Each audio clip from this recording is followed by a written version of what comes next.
Senior Moments, sponsored by the Empowering Seniors Group on News Talk KVNU, 102 FM and 610 AM.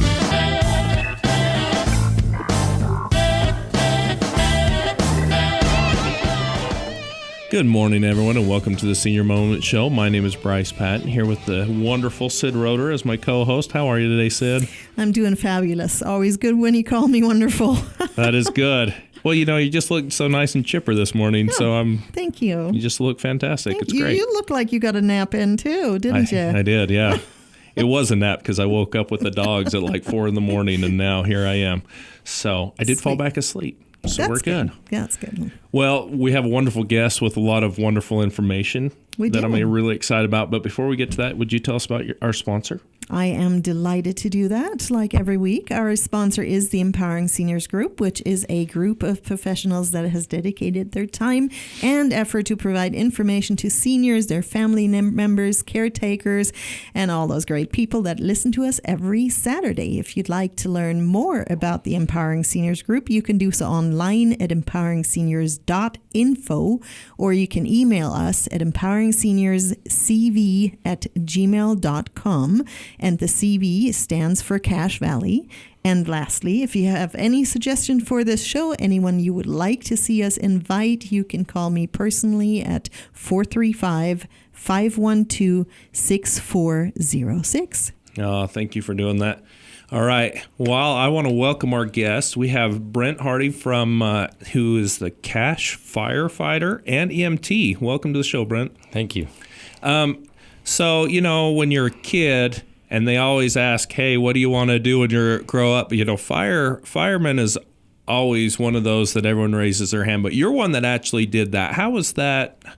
What's your story behind that? How did you end up becoming a firefighter? Yeah, I think originally it was a lot more immature than I should admit, but I just did it because I knew the girls liked it. So all right. Since that was a long time ago, that was in 2007 is when I started. But now it's certainly evolved, and I've come to really appreciate what it means to be a firefighter and the symbol of a firefighter to the community. There's a old American author that said the greatest symbol of humanity is a red fire truck. And I've thought a lot about that, and it's just that idea that no matter what happens to you in our community, there's a truck full of tools and 4 trained professionals that are going to come help no matter what. All you got to do is call the number. And so I've loved since the maturity, which isn't always fun, but that part I feel like has been a growth for me. But just being able to be a part of that team and that resource for the community that even if it's just waving to the kids as we go by, reminding them that, hey, if anything bad happens today, just know we got you. That's fabulous, Brent. And you also provide some services that maybe people aren't aware of. I know you can actually go to people's homes and you check the smoke detectors and things like that. What else do you do? Yes. So I'd say there's a lot of reasons people will call 911. And one of those that I think people hesitate to call 911 on is for something as simple as falling over and not having the strength to get themselves back up to their couch or to their walker or to something like that. And those I would definitely say if don't hesitate to call us. Like, and even if it's 2 a.m, 4 a.m, like we're at work, we are here 24/7, 365, and we'd hate, and it does happen unfortunately in the community. There's been more than once where we show up to somebody that waited more than a day to call for help because they were just embarrassed or trying to figure it out on their own, or any number of circumstances. But we always feel so bad. It's just like, it's okay. We go on these all the time. You don't need to be embarrassed. We're happy to come help. And there is sometimes a misconception that if you call 911, you have to go to the hospital. That is not true. If you just need help back up to your chair, we want to do an evaluation and see if there's any injuries, if there's good reasons to go to the hospital, but we are not a kidnapping service. So if you don't want to go, unless you're mentally not with it, we can't make you go. And so that's just something to keep in mind. I think some people hesitate to call 911 for that reason. They feel like, I don't want to go to the hospital. I just need help up. See, I think that's a great point that you make, because you think of firefighter, you're just running off to save people out of burning buildings, but there's just such a bigger scope that you guys do. How often are you getting those phone calls that you're just going in and checking on somebody or helping them up or dealing with an injury that may be minor? Yeah, I'd say almost every shift, if not multiple times a shift. So our shifts are 2 days long. So I just got off shift this morning, and it probably happened 3 times in the last 48 hours. And that's just my shift, and there's 3 different shifts. And so it is very frequent. And I'd say, I couldn't give you an exact percentage, but a large amount of them are people that just need help up, and we don't end up transporting to the hospital.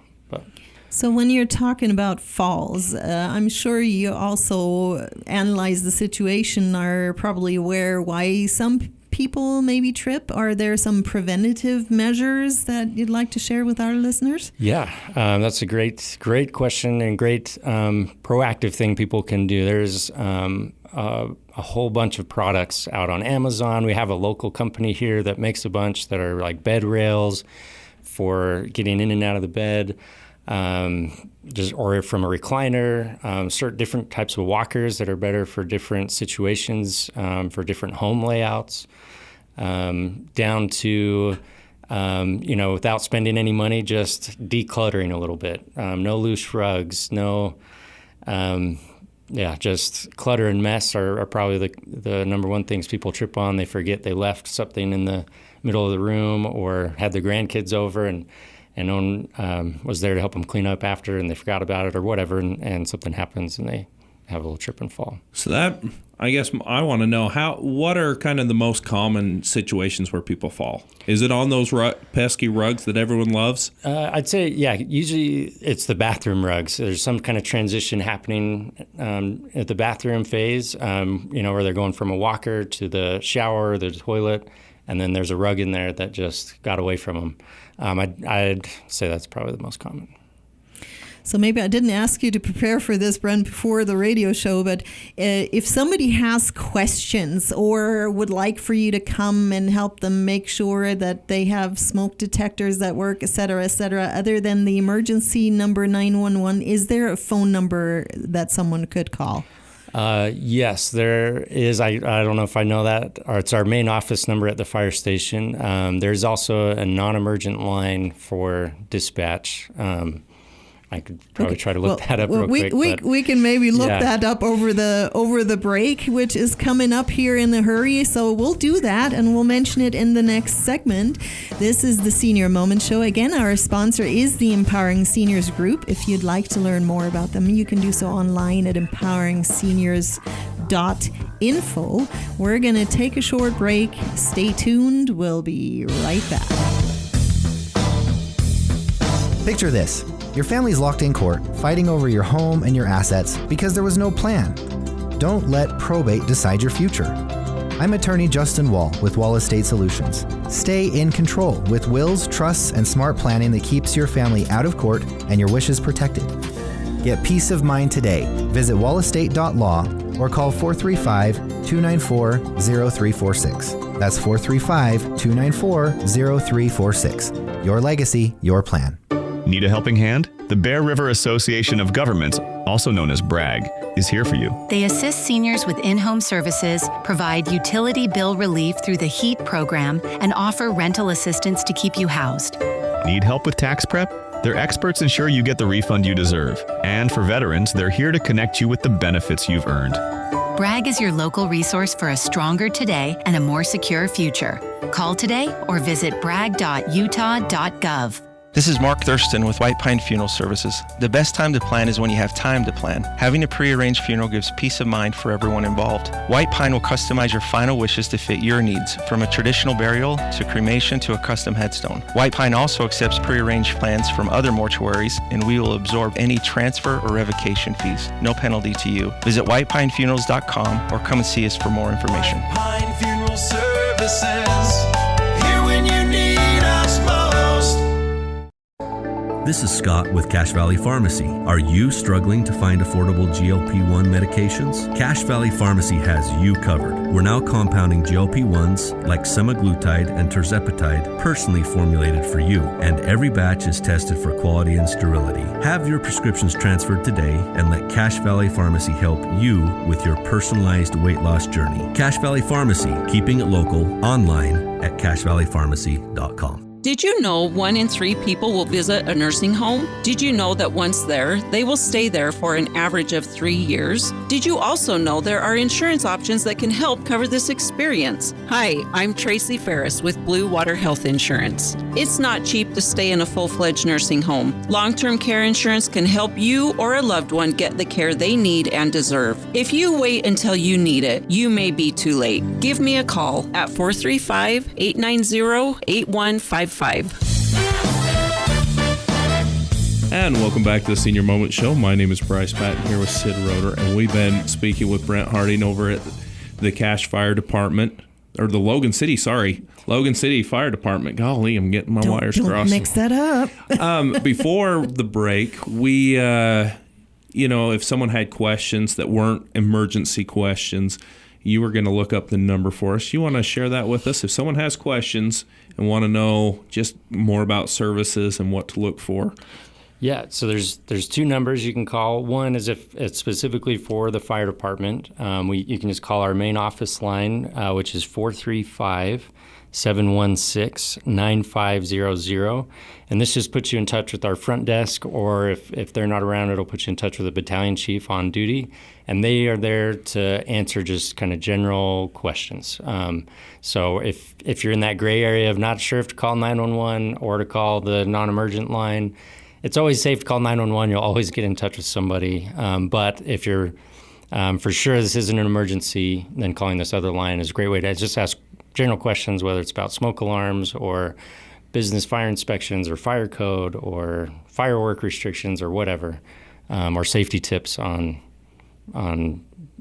safe things you can have around your home. Perfect. What are some other services, Brent, that you provide, or also is it possible to tour the fire station? Yes, we love doing tours. So it's always fun to show off our shiny red rigs that we try to take really good care of. But yeah, we do station tours all the time. We have 4 stations for Logan City here in the Valley. One in North Logan, one up on campus, one by the golf course, and then our brand new downtown station that's only a year old, right down the road from the radio station here on 200 North on the east side of Maine. Do you guys get rotated between the different areas, or are you assigned to each one of those stations? Yeah, so everybody has their home station, but depending on staffing levels for your shift and where you rank on the totem pole, you may get moved around a little bit to make sure each station is meeting minimum staffing requirements. So that's awesome. So I had a question as well. So you're a firefighter and EMT. What's kind of, when someone calls and say they fall, are they getting both? Yes, no matter what happens when you call, like everybody's dual certified in fire and EMS. And so there's no way to get just guys that are certified in fire only or just EMS, not up here anyway. And it's a lot of times in bigger towns or whatever, they may break those off a little bit. But yeah, certainly for our valley here, when you call 911, you're going to get a fire truck and an ambulance. And that's for 2 reasons. One is for manpower. Minimum staffing for us is at least 2 guys on the engine and 2 guys on the ambulance.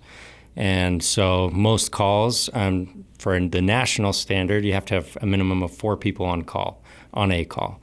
And so that's why you get those 2 rigs. And then we also bring both because, believe it or not, there's multiple people that will call 911 at the same time. And so if we go and initiate a call, but then another one breaks out, then that allows us to split our crews so that the engine can go start on the next one while the ambulance is getting ready to transport to the hospital or whatever. So it allows us to keep all our resources available as much as possible. So I've never been in that situation, and I'm sure a lot of our listeners haven't either. What can one expect if I'm calling 911 because I'm down on the floor and let's just even say the front door is locked? Yeah. What happens? Yeah, no, great question. And one more tip for with your front door. If you've fallen and can't get up and just need help up, or your front door is locked, we are very willing to break the door down to come and help you. So that's just something to prep for with key box codes or those fancy Bluetooth locks that you can unlock from your phone are always a helpful thing.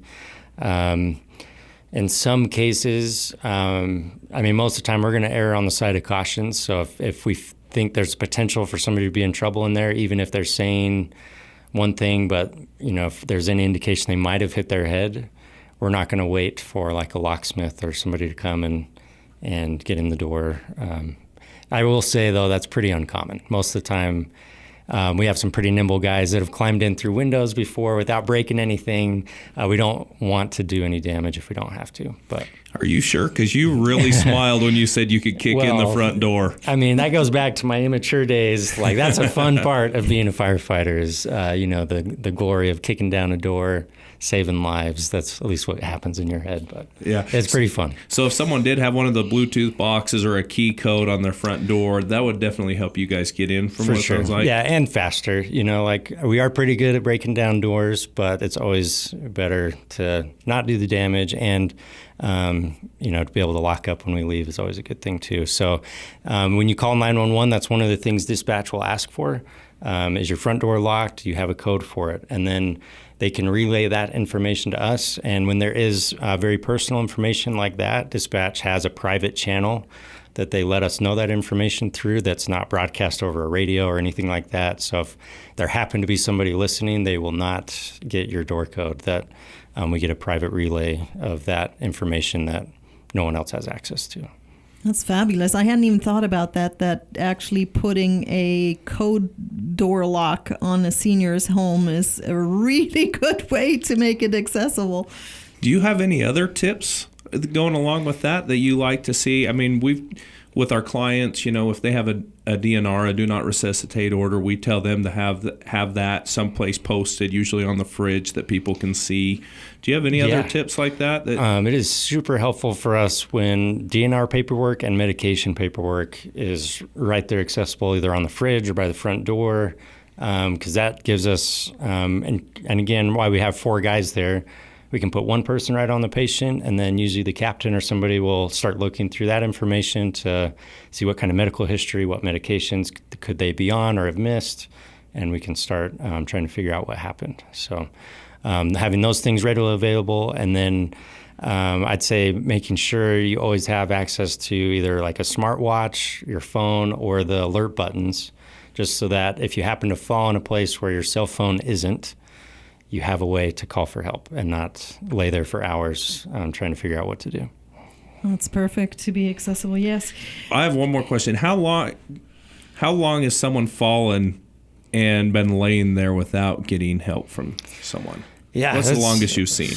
We had one fairly recently, and they were down for 3 days. Oh my goodness. And that's super sad. And it's just, it's really hard to realize that, even the fire department may have driven by that house unknowingly, and how many people, neighbors, people had no idea, and so, having those ways to alert is super helpful, or even just having a regular routine. If you have neighbors that you check in with on a regular basis, somebody that if they don't, that can notice that you didn't follow your routine, can at least be on the lookout. So awesome. Thank you, Brent. This is the Senior Moment Show. We're taking our second break. Stay tuned. We'll be right back. Hi, this is Bruce with Comfort Care. One of the ways we help loved ones stay in their home is by assisting with daily tasks. These may include bathing, meal preparation, medication reminders, and housekeeping. We even help with shopping, transportation, and errands. Most of all, we offer a trusted level of care. Let us help you live your best life possible with Comfort Care. This is Bruce, and you can call me at 754-7676. Comfort Care, 754-7676. Getting around your home should be easy and safe. At RT Med Mobile, they provide wheelchairs, stair lifts, ramps, and electric lift chairs to help seniors maintain independence and comfort. Their friendly team offers free in-home consultations to find the perfect solution for you or your loved one. Locally owned and here to help, Call 435-260-6171 today. RT Med Mobile, because your mobility matters. It's tough knowing how to care for an aging parent. Mom has always been there for me, but now I need to be there for her. When we found out she needed surgery, I wondered how I could attend to her needs and still be mom to my kids. I was so relieved to learn about transitional rehab at Maple Springs in North Logan. From the nurses to the physical therapists, it was like their whole staff was focused on helping Mom get better.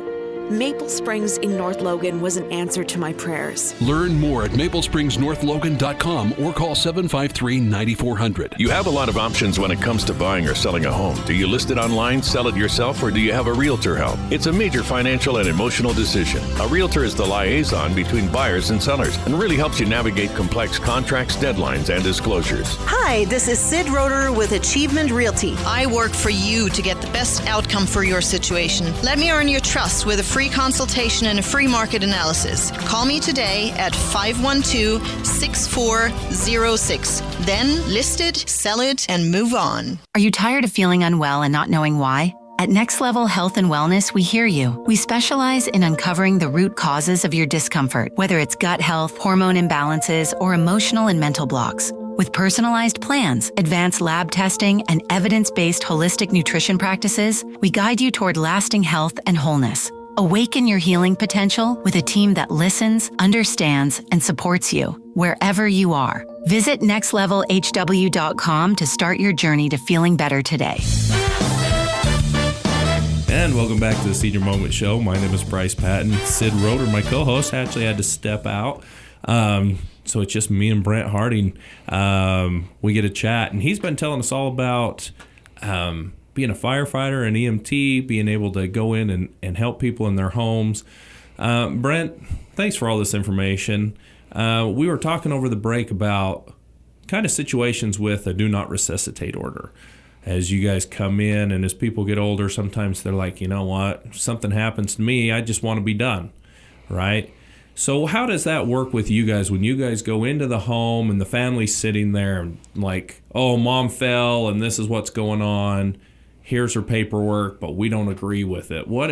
How does that process work on your guys' end?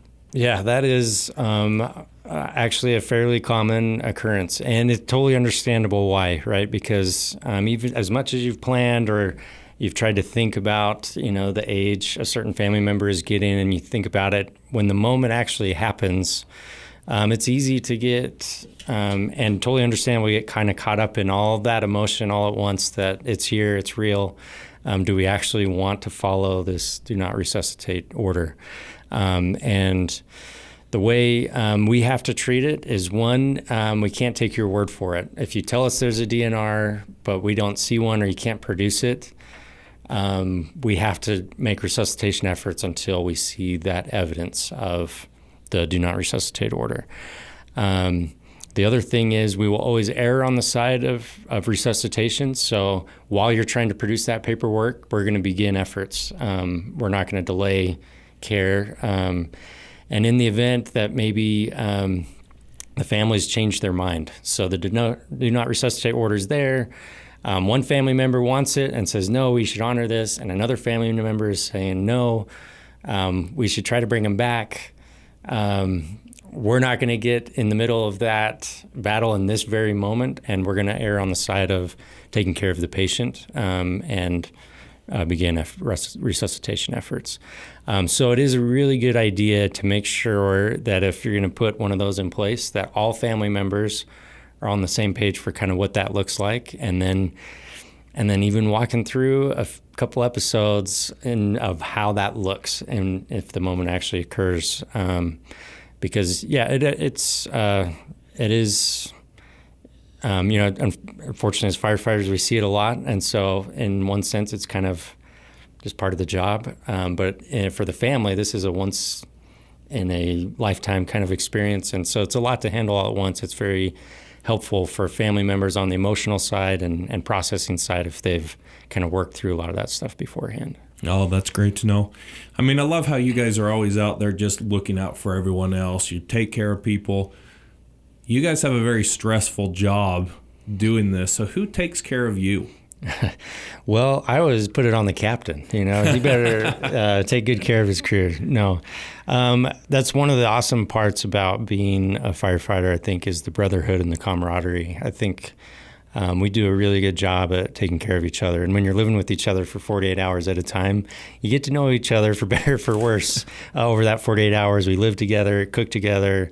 We all have our own dorm rooms, but I mean, you are not by yourself ever for 48 hours. It's for anybody who's served an LDS mission, it feels exactly like that. You cannot be caught without your companion. You're not going to just run to the store real quick and grab something without your partner on the rescue or the engine. And so, are there any support groups or anything like that specifically for firemen or service members that you know of? Yeah. So internally, we have a peer support group that is totally dedicated to the mental health and well-being of all our firefighters. And then fairly recently, about 3 years ago, we started a 501c3 nonprofit that's called the Firefighter Support Foundation. And that's main goal has been to just help bridge the gap between community support and firefighters. It's fairly difficult or there's quite a lot of red tape to donate or to want to help the firefighters directly through the city. And as you can imagine, there's just a ton of liability and so many things that the city has perspective on that they just have to be careful showing favoritism to a business that genuinely just wants to help. But if the city accepts that help, there's a whole can of worms there. And so we started this foundation about 3 years ago that's totally separate from the city and goes to help first responders everywhere, not just Logan City, but all county-wide here in the Valley, and our reach is growing, so we're starting to help more firefighters throughout the state with mental health resources, fitness videos, so physical health resources. And honestly, it's that social opportunity that helps get a lot of firefighters out of the rut, is just hanging out with each other off duty, not in those stressful situations, does a lot of good for the soul. Oh, that's fantastic. I love to hear that. Now, if anyone wants to help support that in those endeavors, do you guys have a website you could maybe share with us real quick before we end? Yeah, it's just pretty simple. It's just firefighter.support. So, wow, that is super easy. That's fantastic. You guys have recently just did a wonderful event. So do you guys have a Facebook page that shows some of your events too? Yeah, we're all over social media, Facebook, Instagram, and we have regular events. We just started one that we held a casino night, not real gambling, just a fun way to do a fundraiser, but we plan on doing those about once a quarter. They're a super fun way to get together and support local firefighters. That's awesome. Well, this has been the Senior Moment Show. Thank you so much for coming on. We hope everyone tunes in again next week.